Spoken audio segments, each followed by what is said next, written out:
Nikmat ibadah ni tuan sekalian, buat dengan tenang, kita rasa nikmat dia. Bacaan sama juga, rokok sujud sama juga. Saya ada pengalaman satu hari, saya pergi tawaf di Mekah, tawaf di Kaabah. Kebetulan tawaf sunat.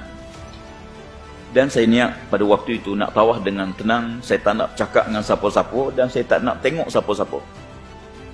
Dan saya dah niat dalam hati saya nak tawaf dalam keadaan step kaki ni yang sama. Tak nak gopoh, tak nak berkejar-kejar. Kalau boleh, nak jaga step yang sama. Saya masuk tawaf. Sambil-sambil berzikir, tawaf. Tenang, pusing. Masuk pusingan kedua, tiba-tiba ada orang pegang bahu saya. Letak tangan atas bahu saya.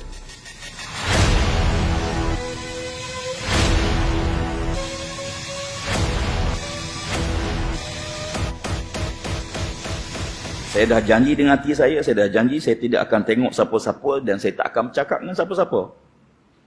Jadi bila tangan tak atas bahu, saya kata, siapa pula ni? Yang pelik tuan-tuan, dia letak tangan atas bahu saya, dia tak cakap apa-apa. Jadi saya berjalan, saya terus tawaf. Dia ikut. Saya kata, siapa ni? Orang ke, malaikat ke, jin ke? Kalau kawan, mesti dia tegur.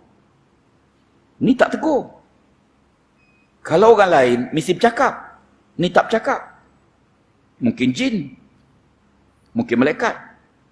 Kalau malaikat, kalau kena Israel, nyanya. Ini malaikat apa ni? Tak apalah. Saya terus pusing tawaf. Kedua, tiga, empat, lima. Dia ikut tuan-tuan. Tangan duduk atas bahu saya tak turun-turun. Sampai habis pusingan ketujuh. Habis pusingan ketujuh, saya selesai. Saya tengok dia. Tengok-tengok orang perempuan. Silap tak tengok awal. Tengok-tengok orang perempuan, seorang makcik tua. Dia beritahu, dia kata saya nak sangat tawaf. Tapi kaki saya sakit. Saya perhati ke Kaabah kalau ada seseorang yang saya boleh tumpang dia, yang tidak laju sangat berjalan, yang saya boleh tumpang kerana kaki saya sakit.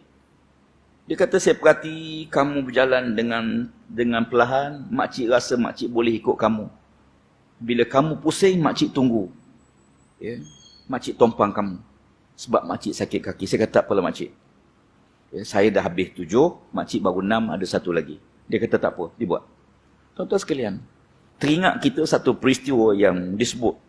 Bagaimana suatu hari, seorang laki-laki, seorang pemuda, yang tawaf dalam keadaan yang cukup tenang depan Kaabah.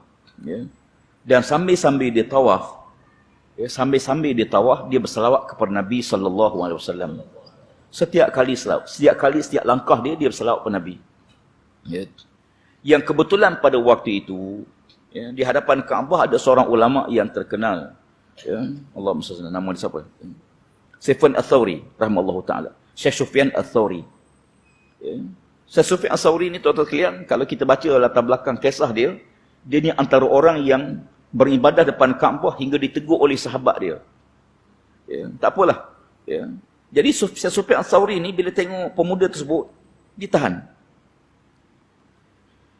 Dia kata, aku dengar setiap langkah kamu berselawat pada Nabi SAW. Boleh, tidak salah. Cuma aku nak tanya, kenapa kamu tidak membaca doa yang maksur, doa yang ada doa. Pusingannya ada doa dia tertentu. Kenapa kamu tak baca doa tu? Lalu pemuda ditanya, siapa kamu? Laki-laki itu kata, akulah Sufyan Ats-Tsauri. Bila dengar nama Syekh Sufyan Ats-Tsauri, dia kata, Masya Allah, seorang ulama yang besar. Seorang ulama yang sangat hebat. Dia tahu nama tapi tak kenal orang. Rupa inilah orang dia. Dia kata, kalau kamu yang tanya, aku akan cerita. Kalau orang lain yang tanya, aku tidak akan beritahu. Tapi oleh kerana kamu yang tanya, aku cerita. Dia pun ceritalah satu pengalaman dia, datang ke Mekah bersama ayah dia. Yang sementara menunggu haji, tiba-tiba ayahnya jatuh sakit. Dan meninggal dunia. Bila meninggal dunia, lalu dalam keadaan yang sangat sedih, Dia telah mengambil kain serban dia, dia tutup muka ayah dia. Ya, setelah dia tengok bila ayah dia meninggal dunia, ayah tadi bertukar rupa. Makin hitam muka ayah dia. Ya, menyebabkan dia rasa takut tengok muka ayah dia sendiri. Kenapa ayahku jadi macam ni? Dia pun ambil kain serban, dia tutup muka dia sambil minta ampun pada Allah Subhanahu Wa Taala. Kata dia, ya, sewaktu aku duk istighfar, minta ampun pada Allah Ta'ala, duk munajat, doa pada Allah Ta'ala, dia kata, dalam keadaan begitu, kerana keletihan, aku terlap seketika. Ya, kadang-kadang kita terlap seketika. Tengah bawa kereta, terlap seketika. Kadang tengah semayang, terlap seketika. Ya, ada. Ya, yang tak ada orang tengah makan, terlap pun ada.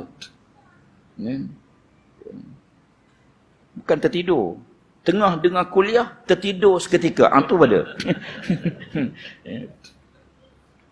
Lalu kata dia, waktu aku terlap seketika tu, aku didatangi oleh seorang laki-laki memakai jubah putih dan berserban putih. Laki-laki ni sampai dekat ayahku, lalu dia membuka kain yang aku tutup muka ayahku. Dan dia menyapu muka ayahku sebanyak 3 kali. Setelah dia sapu muka ayahku, aku tengok rupa ayahku, daripada hitam pekat, bertukar sikit-sikit, akhirnya cerah.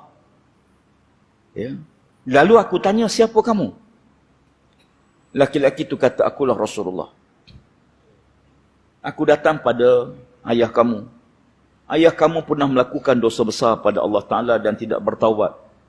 Tetapi mulutnya sentiasa berselawat kepadaku. Aku mohon rahmat Allah Ta'ala agar Allah mengampun dosa ayah kamu. Ya. Apa amalan dia? Sentiasa berselawat kepadaku. Ya. Kata dia, setelah dia bercakap begitu, aku terjaga. Aku terus pergi buka kain yang menutup muka ayahku. Wahai Syekh Sufyan, benar-benar aku tengok muka ayahku tidak lagi hitam sebagaimana waktu sebelumnya. Bermula hari itulah aku tidak pernah tinggal selawat kepada Nabi sallallahu alaihi wasallam. Ya akhi, kita tak ada Nabi lain melainkan Nabi Muhammad sallallahu alaihi wasallam. Ya. Kalau tanpa Nabi kita tak kenal siapa Allah. Tanpa Nabi kita tak tahu apa matlamat kita hidup atas dunia ni. Tanpa Nabi kita tak tahu halal haram dosa pahala. Dan tanpa Nabi kita tidak akan duduk mesti di malam. Ya. Jasa Nabi terlalu besar. Hingga Allah Ta'ala sebut, innallaha wa malaikatahu yusalluna 'alan nabi. Allah berselawat kata Nabi, malaikat berselawat kata Nabi. Tuan-tuan, setelah Allah Ta'ala beritahu dia dan para malaikat dia berselawat kepada Nabi, baru dia suruh kita berselawat. Ya. Perintah lain tak ada, tuan-tuan. Perintah sembahyang, Allah suruh, aqimus solah, dirikan sembahyang. Wa atau zakah, keluarkan zakat. Semua perintah lain direct, kecuali selawat. Kerana selawat Allah Ta'ala sebut dia dulu berselawat, baru dia suruh kita berselawat kata Nabi sallallahu alaihi wasallam.